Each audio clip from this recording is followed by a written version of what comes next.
Hello, hello, hello. How are you guys? Welcome to the first episode of Beyond You.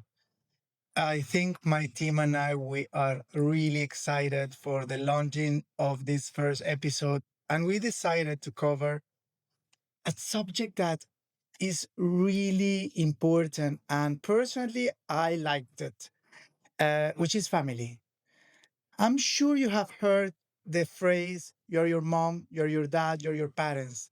Or even when you look into, there is one episode of Friends where Monica realized that, oh my God, I am my mom. And that's true. We are eventually a good reflection of our mom and our dad. And sometimes we see it, or perhaps we don't see it. And it come into translation by patterns. It happened to me. It happened to me. And funny enough, it happened to several friends. Um, Maybe you're going into an abusive relationship or to an abusive friendship, and you notice that most of your relationship has been like that, or your friends for so many years has been like that. Just the other day, I was talking to a good friend who actually went through a very abusive type of friendship, and he struggled to say no.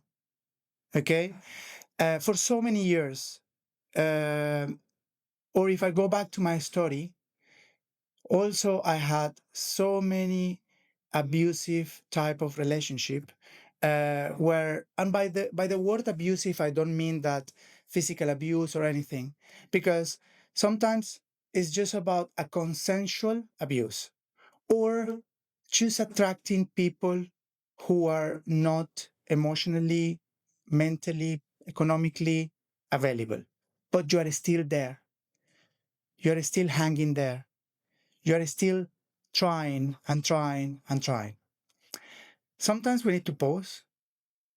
Sometimes we need to go into silence and understand whether is this a pattern, and if so, because it has happened in so many type of relationship in my case, or so many friendship in the case that I mentioned about my friend. This is what we need to see from where the pattern come from. I want to talk about a book that it is called It Didn't Start With You by Wolynn, Mark Wolynn. He talks a lot about traumas that are being inherited from family or even from grandparents or great grandparents. There is another also topic in that particular book, and I really recommend it to be read by you guys, which is the unconscious loyalty that we have to our family. And I think that you will be surprised. But let me tell you that there was an actual article from a study done by the Columbia University to 390 mothers that were living in South Manhattan at the moment of the 9/11 attack. They experienced an enormous, right, trauma effect that it affected their babies by length and by weight. So they were short on length and weight. There was another article done by 49, 59 mothers, pregnant ladies, okay, that they were encountering high level of stress and anxiety during pregnancy, and that was inherited to the babies. So yes, science is telling us that sometimes patterns can be inherited physically, but also psychologically. So sometimes we need to check how loyal we are with our mom and with our dad, and what are we carrying from them that doesn't belong to us. And I know this is a very deep subject because sometimes we can see it, sometimes we cannot. I'm going to give you my own life example. So basically, I've been always, let's say, mommy boy, and I've been always very loyal to my mom. I've been for so many years in relationship that were not emotionally available, neither mentally. And I always put myself at the role of being the savior. of saying no to me to say yes to the other. And I was always trying to give, save, protect, even if the person was not okay. I was trying to manage, control everything, me, the surrounding, everything for the person to be okay. But nothing was enough because at the end of the day, I can't put the work for other, and you can't put the work for other. The person has to do it by herself or himself. Okay. So in my latest relationship, right, it was similar encounter. I went into a great depression and anxiety, doubting into who I am, etc. And I went into multiple techniques, okay? From psychoanalysis, which I'm still on, by the way, to hypnosis, to even in a spiritual way, family constellations. And I did notice that I was carrying a pattern from my mom, which is a pattern of always being sacrificing for others in order to feel validated, loved, and seen. So, and that pattern didn't only come from my mom, it came from her mom too, and her mom too. In the book that I just mentioned, there is a beautiful activity that is called the genogram, where eventually you put your name and then you put your parents, mom and dad, and then you put their parents, okay? And then you start tracing the pattern all the way to whoever you can remember, or even by contacting your mom, your dad, whoever they can remember. By doing this, you can see the pattern. In my case, the pattern was sacrificing for others. And I know that it wasn't my mom's fault. My mom was a survivor of the war in Lebanon. Her mom was all the time at church and also trying to work with my grandpa to bring some food for the house. So they were not available for my mom and her siblings. So my mom, at the age of 9 years old, she was looking after six brothers and sisters. So from that early age of 9 years old, she learned that the only way to be loved is by sacrificing herself for others. And me, I learned that from her. I remember when I was a child, my mom used to tell me, you need to work. There is no dinner if you don't work. You need to sacrifice. Life is hard. Life is all about sacrificing. Um, and it's funny because that's how I learned to be loved, by sacrificing myself. So when you notice this pattern, and when that unconscious belief becomes conscious, is where the magic happens. When I have seen this pattern, uh, 70% of the job is done, guys. Okay? Because once you've seen it, you can decide by the adult that you are today to take different decisions and to work on yourself. And once you work on yourself, okay, your energy, your behavior, your belief system will change.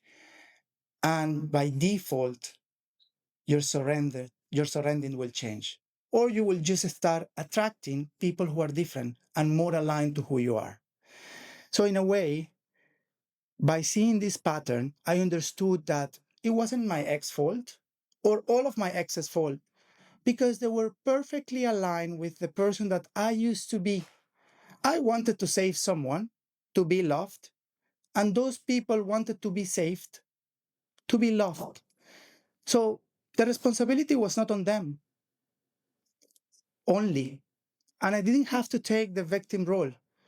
On the contrary, I learned to empower myself and to understood that the actual job started within. So what I did is that I went to Lebanon. I sat with my mom and I told her, listen, uh, I've seen this pattern. And from now on, I don't want you to call me from the whole feeling of pain and sacrifice. Just FYI, my mom if I don't call her for 3 days or a week, my mom used to tell me, I'm your mother. If you don't call me or if you don't check on me, when are you going to check on me when I die? So that was eventually her calling for love. It's just that it was in the wrong way or in the way that she learned to, which is by pain, sacrificing, etc. So I sat with her and I told her, I've seen a 9 years old little girl that just learned to be loved by sacrificing for others. And these are my limits. If you want to call me because you miss me and you love me, you will be welcome. And I will have the best intention to answer and to call you back. But these are my limits and this has to end. I decided now to take care of myself first before taking care of others. I decided to change this pattern. I decided to put an end on a cycle that perhaps is being going on from generations and generation. Basically, in my genogram, it has been 3, 4 generations. And when I actually did the work on myself, and I had that conversation with my mom, and by the way, guys, you can even do it even if your mom or your dad they passed away, because you can visualize telling them this, and believe me, you will feel so much better because you are releasing something that is beyond you, that has been there generation after generation. And your loved one, whether they are in this world or not, they will appreciate it. My mom today is a totally different person. She doesn't send me a message saying, I loved you or I miss you, but at least she sent me a message saying, Hey, Charbel, how are you? I'm fine. I hope everything is good with you. And that for me is a very good first step in comparison with the previous messages out of pain and suffering. So, whether we see it or not, we're our parents. And sometimes our patterns are beyond our childhood or beyond ourselves. So, I highly recommend you to read this book. The techniques that I use, whether you are a mind person and you want to go through psychoanalysis or hypnotherapy, or you are a spiritual person and you want to do it through family constellation, both are great ways of taking this journey. But do it because there are a lot of things that they don't belong to you, or they're so hidden in your subconscious brain that you don't see it.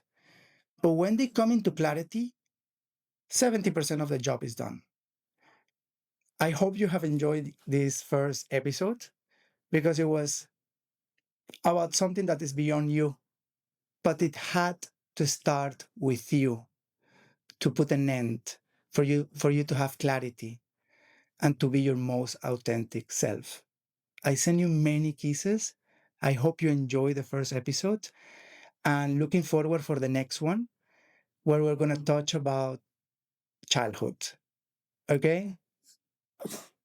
Have a great day. Love you guys.